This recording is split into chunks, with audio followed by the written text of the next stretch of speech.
Welcome to Conversations with Craig. I'm your host, Craig Lee. I've worked with many leaders throughout my career. I have learned from some wonderful mentors, and in turn, I've helped a range of people as they grow and evolve professionally. Join me fortnightly as I shine a light on leaders who influence others to deliver outcomes that make our society a better place. These leaders are candid about the fun and difficult times over their career journeys. You'll also note they are all passionate about their work. So whether you're leading a small team or navigating an enterprise, join me to explore what real leaders do to make an impact.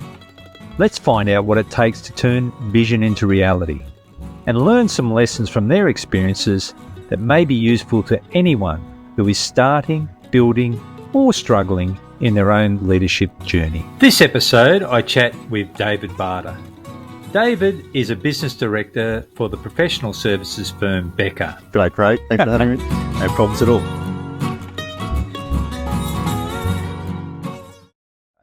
Your experience in your life as a leader, and we were not all born leaders, we grow into that.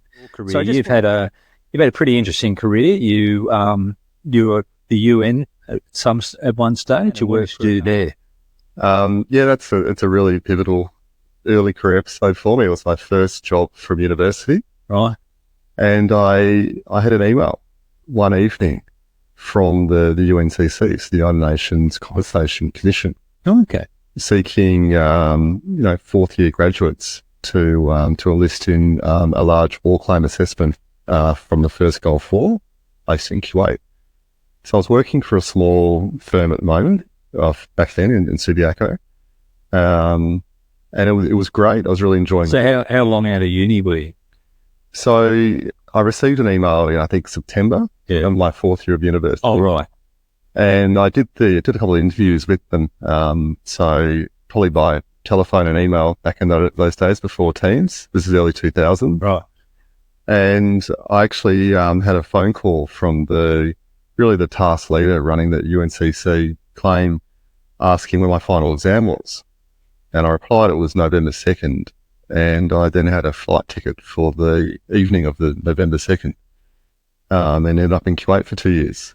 For 2 years? 2 years was that long, right? What a great experience for a graduate. You know, you've come out of university because you're a civil engineer. Is there anything key there that you learned from that experience that sort of resonates with you or helped you throughout your career? Yeah, so it was a lot of things. And always things never go right. There'd be lots of issues. You know, for example, there'd be, we were caught on a dropping tide off on the islands off Kuwait, between Kuwait and Iraq. So we were stuck up there for one night.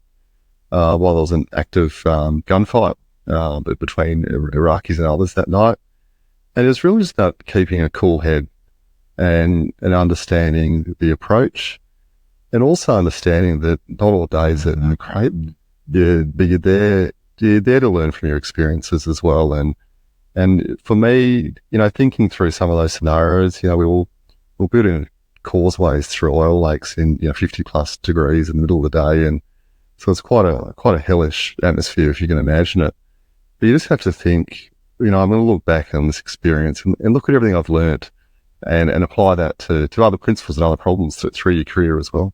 Yeah, I suppose, as you know, I spent a bit of time up there myself on ships, the other end, you know, protecting terminal from sabotage. And, what you're saying is right. I mean, when you're dealing with something like you've dealt with there,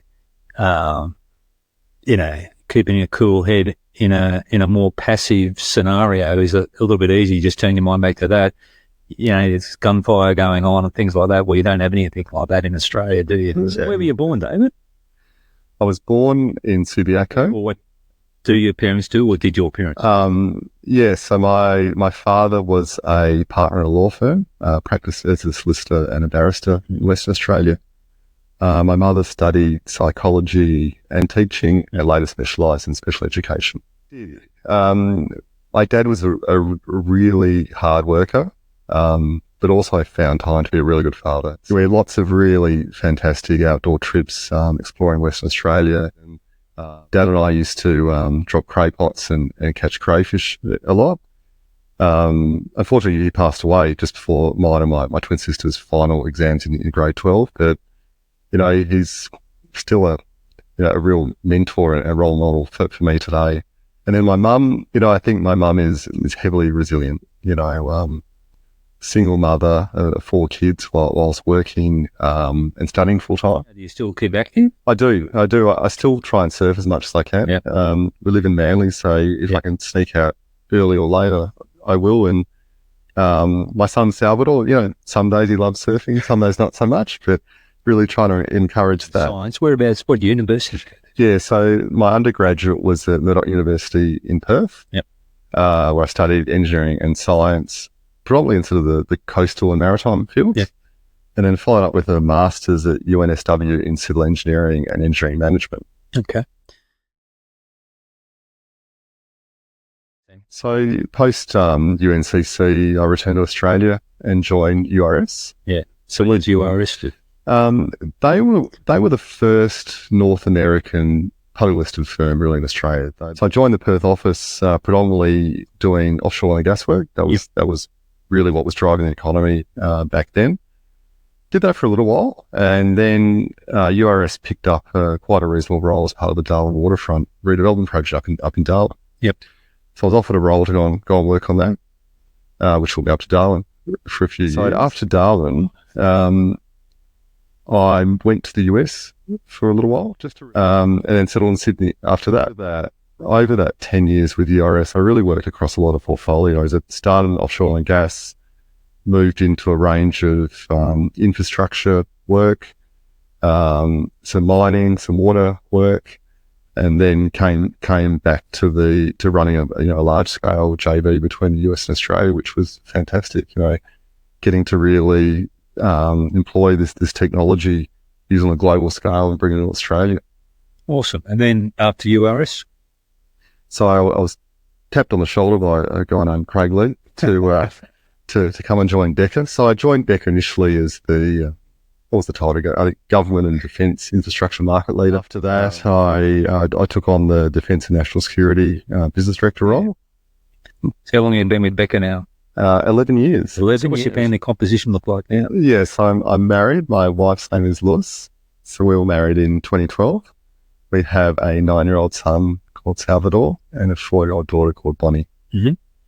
And Luz is originally from Argentina? Correct, yes. Luz grew up in a small town in Argentina called Bahia Blanca. So it's the port city of Buenos Aires.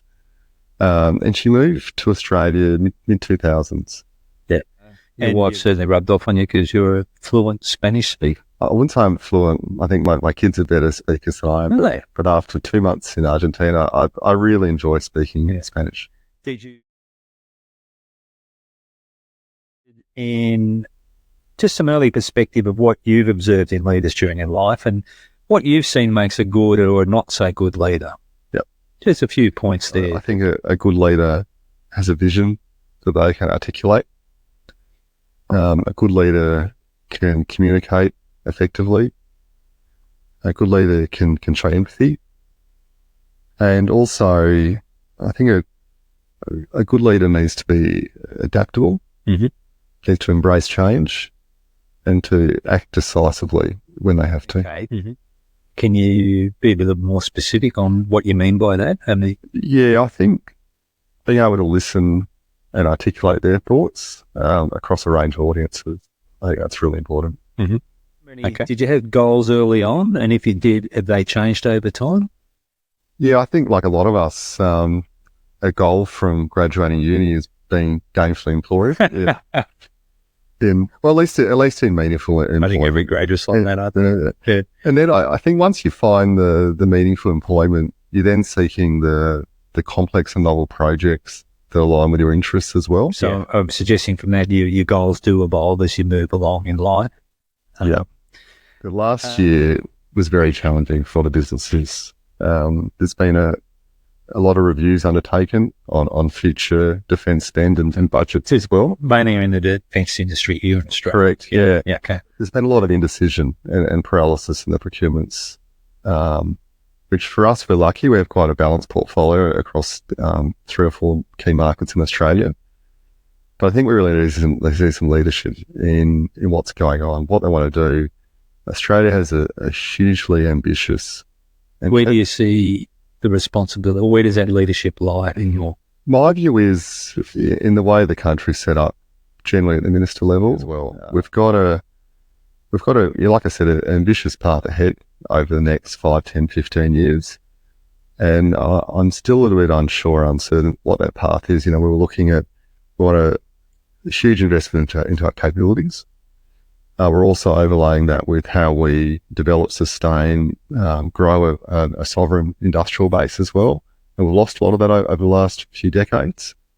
Overall, with fundamentally, how do we maintain our sovereignty as well? But I think the time is now for some of those leaders to be really visible and making some meaningful impact in decision making. And I think with scenarios like this that are so complex, and it's not a new scenario. Every minister's faced this. I do feel that we need to look at a good enough solution rather than aiming for perfect, and move ahead with that. Yeah, so you're talking there to getting our mission right, or our mission settings right. So that's, for example, the Navy's mission is to fight and win at sea. Right. And our overall mission is protecting the sovereignty of Australia and Australia's interests. That's what the government's named a role is for defence. That's it. And then everything that flows from that, being articulate about what that means, and then there's in both the capability and the support to that capability to make it work. That's it. And all that comes down to... And you don't think that's clear enough? I don't think so. As you say, we've had a lot of reviews, which is great. But do you think the reviews are too isolated, or do you think they're okay? And then, because you said, then we should, something along the lines of perfect's the enemy of good, we need to get on with it. Do you think it needs to be tied up a bit better, or do we just work on the reviews that we've got, or what are your thoughts there?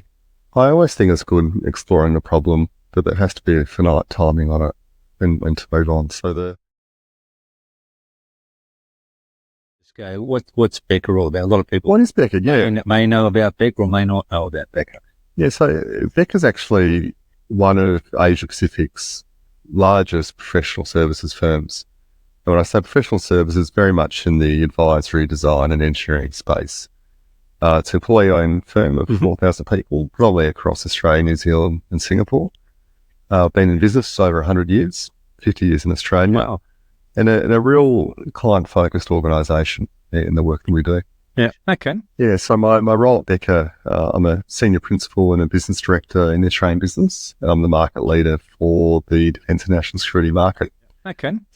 So you're a business director, you're looking after the defence business there in Australia. So what's some of the things you're doing in that role? Yeah, I've really been focused on developing a business that can work across the full capability lifecycle for defence. So a business that really transcends the estate clients, the maritime clients, the national security clients to a cohort of specialised practitioners.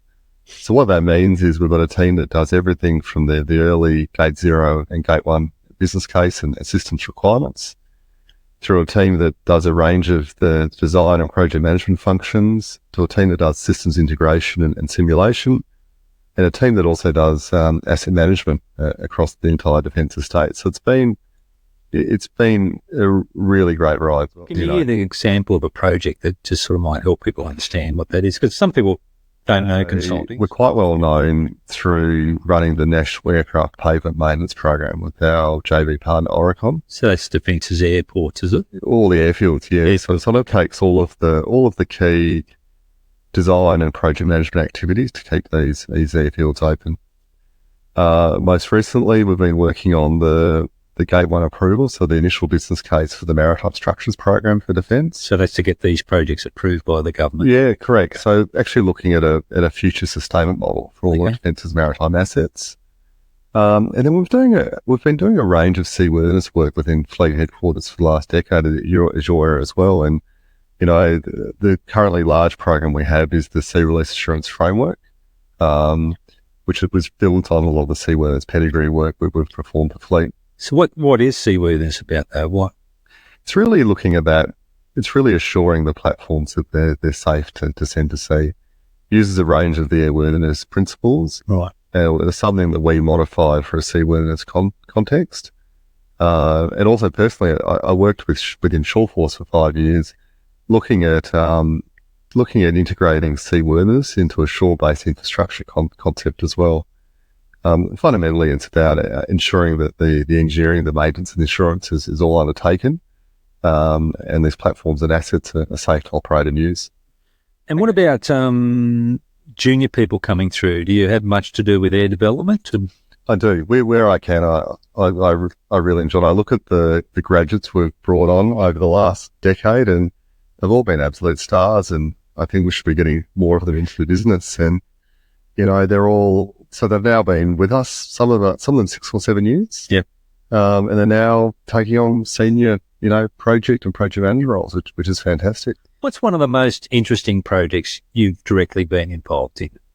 One that was maybe a little bit different, or something that really stood out for you that might be of interest from someone who's going to get into the industry? Yeah, I think there's probably been a few. It's always hard to put it to one. Besides getting shot at and things like that. Yeah, and knocking over lighthouses with wrecking balls as well. But I look at the work we performed, at Fleet. So we did the seaworthiness work. We then the Fleet being the Navy, and the Fleet headquarters. Correct. Yep. We then moved that concept into Shoreforce, looking at a seaworthiness construct for infrastructure. We spent 5 years really understanding and undertaking analysis into the critical assets, what they were, what their condition is, and what their fundamental input capability was as well. And then from that, we then took this into developing a future sustainment model for all maritime assets, both a model in terms of what a maintenance assurance program should look like, but also what all the required upgrades to those capital facilities are required to enable future capability. And we used a lot of lessons learned from national airfields. And the early days of the national airfields program was when we put together both the design and project management scope into a single contract. And it was just looking at how to do sustainment better. Are you doing any work outside of Beca? Any other activities? Yeah, I've recently rejoined the Defence Roundtable with Consult Australia. Right. I'm a former chair of that roundtable, and it's something I really enjoy between defence and industry. Also sit on the AUKUS working group as part of the AmCham, which has been good. So just maybe explain AUKUS and AmCham. Yeah. So that's the American Chamber of Commerce in Australia, and they've set up a specialised AUKUS working group to really look at how we can all collaborate best around the alliances between Australia, UK and US as part of a range of technology sharing initiatives. Yeah, you mentioned Consult Australia and AmCham, both very good organisations. I suppose that goes back to one of your observations earlier on about how industry can come together to help make things better. And so I'd imagine that it'd be good for those organisations to be involved in any sort of further review or some input from them anyway as well. And I know, I think Engineers Australia is another one, and there's quite a few. Yeah, and I've been involved with Engineers Australia for a long time. Yeah. So I'm an engineering executive and a fellow with them. Yeah. And also with the Australian Institute of Project Management as a certified practicing project director. I'm a volunteer coach with the Manly Bombers, the junior AFL club that my son plays for. And how are they going? Well, the second largest junior club in Sydney now, I believe. What was NRL Heartland once upon a time. Season starts in a few weeks. All right. I'll let you know. Okay. Will you coach them? I was going to ask you, what do you see as your value? Yeah, I think it's always delivering value. It has to be delivering value to your clients. I think it's promoting integrity, transparency, and ethical and moral decision making.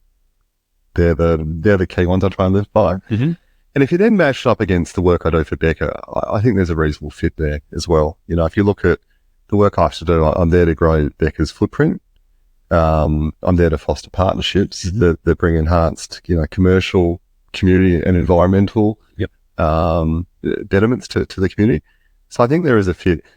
But I think the question you're asking as well, if you overlay your values with the company and how you would do that, could you work for a company that doesn't share your values? I don't think I could. I think you could short term, But I think in a long-term career, I think it'd be very difficult to have an incongruent set of values. And do you find companies live by their values, or are they just tokenistic? I think some do and some don't. Yeah. I think if you have values, you have to live through them. So I think you either live through your values or you don't have values, because your staff won't really be influenced by them and won't implement them. So I think if you're going to go to the trouble of defining or creating a set of values, you need to ensure both that they align with the team and people, adhere with them, and they see them as a guiding principle for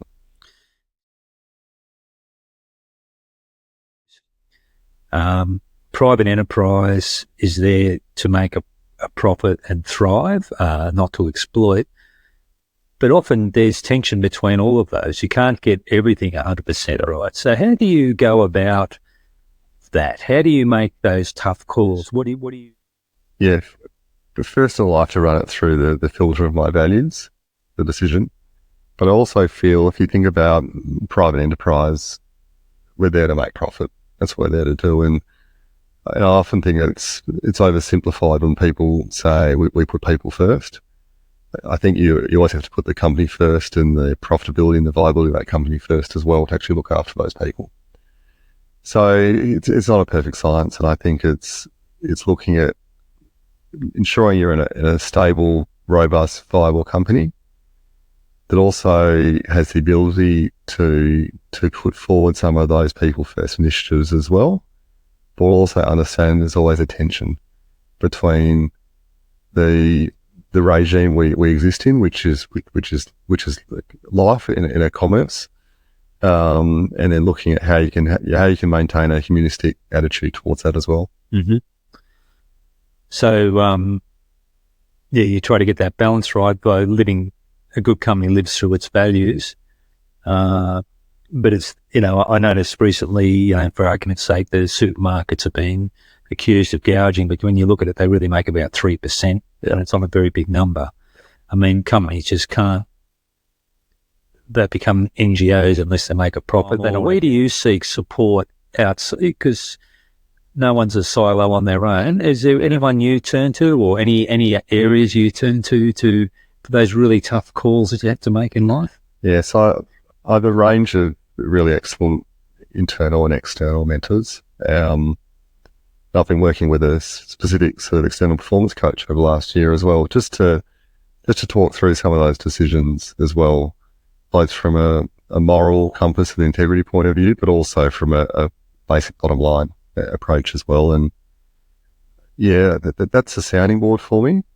And has that helped? It does. Yep. It does. And I also find I have a pretty good cohort of local dads, either through my son's school or through AFL or through other activities, that work and operate in similar environments. And we all have the same problems. Or not problems, we all have the same exam questions, I think, in terms of how we're running businesses. Some of them run really small businesses, some of them large, but also looking through, some of these questions and how you manage them, particularly as markets change or markets evolve.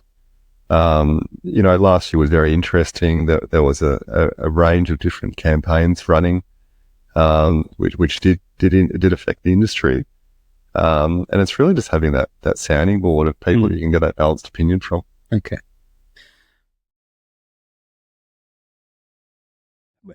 How do you see your leadership style? How would you describe your leadership style, David? So, I've actually asked the team, on what my style's like, but that's a good way to do it. I think overall, are you going to tell me, or are you just going to ignore what they said? No. Overall, I like to cultivate a performance-driven culture at the core of my leadership approach. Part of that's very much fostering a sense of ownership and accountability. But this also encourages the team to deliver exceptional results and hopefully exceed expectations. So it's really looking at how you can, and I think that's the best part of my job. I get to enthuse people to go and, exceed their expectations, even mine sometimes, and empower them to go and do that. So how do you empower? Yeah. It's a really say that. Yeah, I know. I think it's a range of encouragement. I think it's a range of mentoring. Yep. I think it's a range of leading peers, intermediates, graduates, and also leaders I work with to achieve the required goals and achievements under my stewardship. And back to my vision as well. Can I articulate a vision that empowers these people and they want to follow it? Yeah. Yeah. So you're looking to influence those people and then let them figure out how they're going to do it as long as they're doing it safely. That's it. And we always say give them enough rope, just enough so that they can, have the freedom to go and make their own decisions and ideas to embrace it. And how's that working out for you? It's been pretty good. It's, as you would know, we were very much a startup in the early days of the business. And so we did have to take a few risks and really encourage people to embrace that entrepreneurial attitude. Yeah. It comes down to having the right people as well to deliver some of those projects and those solutions as well. And it's been a pretty tight labour market for the last few years as well. So I think as we get bolder and braver, we still need to ensure we've got that right team that can deliver those sort of solutions as well. Okay. Within industry as well, how do you see the professional consulting area industry faring? Because all industries evolve or perish. So how do you see it faring, and what do you see for it in the future, maybe the next 10, 15 years or so? Yeah, I've just recently... Particularly any changes you might see that might be coming? Or... Yeah, I think there's going to be a few. I think the big ones I'm looking at, there's always the shifting client expectations. And if you really drill into that, clients now expect more than just technical expertise from us. They want the whole lot, which is fine. Can you give me an example of what the whole lot might be? Well, I think part of it's the integrated solutions from it. So once upon a time, engineering companies did engineering. Yeah. The Big Four did accounting, and there were a few specialised project management firms. Now, Big Four are doing engineering. Engineers are doing advisory. And PM firms are doing a range of things as well. So that's the way it's come around. And part of that has been the shifting client expectation from that and the ability for a one-stop shop. So the clients are expecting more of a one-stop shop from people rather than having to engage? I think so. And I think a one-stop shop, or at least a joined-up approach, that if you be engaged to do this, you've got partners that you can bring along to find, work out those solutions as well. Digitalisation continues to be something that's changing. And, I think we spoke about digitalisation 10 years ago and it was moving quite slowly. And now in the world of ChatGPT and AI and a whole range of AI-enabled, consulting approaches as well, which has been interesting. We just see that you mentioned fundamental inputs to capability in defence. That's obviously a fundamental input to capability in any sort of business, isn't it? I think it's going to be having the right governance and structure around how we're embracing AI as well. I still think there needs to be the right guardrails around it, particularly as soon as you get into a defensive or a weapons context as well. But embracing that artificial intelligence and the way it approaches problems and the quantum thinking really opens up a whole new paradigm of what we're doing. You think medical research, also anything algorithm based. Risk assessment in the financial sector, it's a whole new horizon there. So building on that, David, is there any real threats to the professional services firms in the next decade or so? I don't see AI as a threat. I think we have to embrace it. I think it's looking at people understanding the need for the professional services firms and where they play, particularly where the government wants them to play as well. And professional services firms have been linchpin over the past few decades for a range of activities, both in the infrastructure and the government consulting fields as well. So I think they're woven into the fabric pretty tightly. It might just be some greater collaboration and communication between industry and the respective clients as well, and where they wish to see those firms play as well. Yeah, because I don't think a lot of people realise that, professional services firms, as you mentioned, they do a lot of work, advisory work, but they also do a lot of really, I was going to say tangible, advisory is tangible, but design work. They design things. Yeah. They design buildings, they design roads. You've mentioned some of these projects. They not only do concept design, they that they see it through to the whole project being built. You know, you see a skyscraper going up, a design firm's behind that. A lot of people don't see that. They just see the construction going on and they think maybe the constructor does all that. And that's it. In particular, when it comes to firms that do have that engineering DNA like Beca, that can actually produce tangible outcomes for society. Yeah. And something that led me into consult in the early days was the ability to make that tangible impact to society as a whole. And I think that's what will set apart the firms, the ones that are actually bringing tangible, implementable solutions to clients versus those that are just, producing shiny things that sit on the shelf. Yeah, that's a good way to sum it up. Okay, so we've spoken about the industry. What about Australia? We're in a stage where there's a lot of noise. You mentioned earlier on, you'd like to see things a little bit clearer and sharper around where we're heading in defence, and then business can get behind it. How do you think we're faring as a country on the world stage, Yeah, a couple of things. And I think part of it's reviewing the overall productivity and efficiency as a nation. Right. And I spoke earlier about, we've got a very ambitious defence capability spend. And, regrowing, redeveloping our industrial manufacturing base as well as a nation. So some of the things from me, I think are really items we need to watch is the infrastructure investment. Looking at that continued investment in the critical infrastructure areas is totally poignant and critical. Give me an example of a couple of areas you see as critical. I think transportation, I think healthcare, I think education, also, we talked through digital connectivity before as well. What does that look like? And if you look at, we're doing a lot of work in the Pacific at the moment. I think, when you look at what are we doing in terms of international cooperation, how are we strengthening diplomatic ties, how are we collaborating regionally on security challenges? I think that's...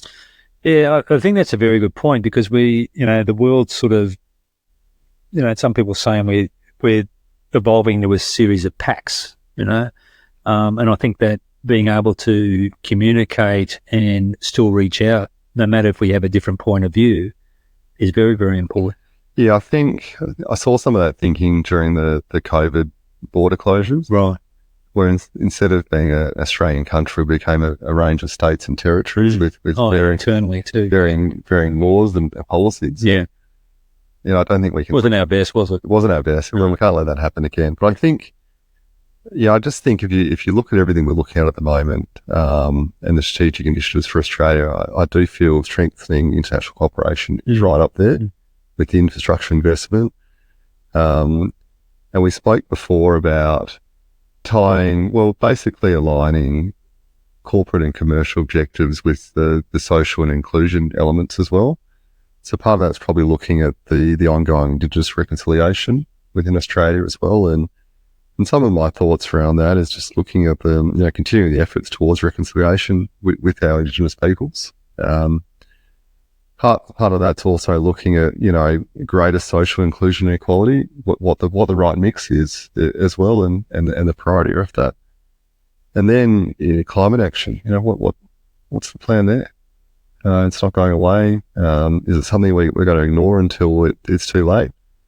I think we all know that, it's changing. I think most of our engineering designs, we have inbuilt things like sea level rises and others within it. But it's something that the world needs to come together on and work out a solution to it.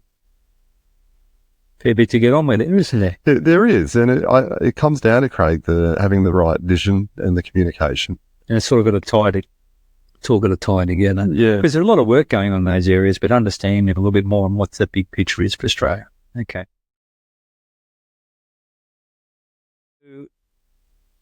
If I was a young person and I wanted to learn from your experience, you've been in the game for a long time now.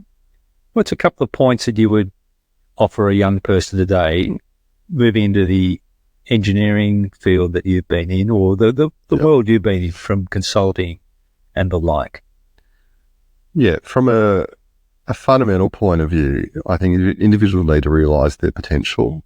They need to take more ownership of their career and really think about what their strengths are and how to best play to those strengths. So for me, if I think about my early days, I was really open to new opportunities and challenges. I was always seeking the next big complex or critical program, whether it was a move interstate or international, and I did it. Yep. So I was very open to new opportunities and challenges. And I think part of this was some of that overseas experience was forming alliances and relationships with global leaders in their fields, and we're all people. Yep. And when you sort of work with some of these people, we're all people at the end of the day, and everyone wants to go and do a good job. And so you get to form these alliances with people like those, and then using those experiences to grow and develop a career from that. Also acknowledge that the further education isn't for everyone, but I've always matched my experience with education through a bachelor's, then a master's, subsequent graduate diplomas, and then subsequent registrations as needed to keep myself current. Knowledge is not for everyone, but for me, I thought to be at the top of my area, I needed to maintain that contemporary understanding of what I'm practicing. Yeah. What else? I've always aimed to keep a positive and pragmatic approach to everything I've been doing. I've challenged constructively where I've had to. Yep. But I've always, and Craig, I've always tried to be positive and pragmatic in everything I do. And, part of it, I really enjoy what I do. And so, I try to go to work with a smile on my face and know that I'm making some changes and some positive improvements. Access and exposure to the right leaders and mentors, I think is key. And I think it takes a while to understand who the right leaders and mentors are for you and for what your approach is as well. And I think part of that is also looking at the active mentors as well, people that are also interested in your growth professionally and personally as well. So key things. I think that's a great list. So, as you say, live to your potential, network well, be bold and have a go at different things, and some things you mightn't like, but you may get an experience that you never thought coming. Ewing would be a classic example of that. Keep yourself contemporary and grow and evolve your education and surround yourself with good people and grow that way as well. Yeah, because as you said at the start, everyone who's finished their trade or their degree, I know with my son and daughter-in-law, they were never going to get a job, and now they're doing great jobs all over the place. So, but you've just got to have that drive and get up and go to get there and enjoy the journey. I think that's key. That's it. The other part is maintaining your fitness and your energy levels as well. You look after yourself. It's called work for a reason. And I think, to get ready for the next step of your career as well, particularly when you're balancing family pressure and everything else, it's about staying fit and having that energy and that zest for it as well. Excellent. Well, thanks very much, David. That was excellent. Today, Craig. Really good to talk to you, and all the best. Thank you.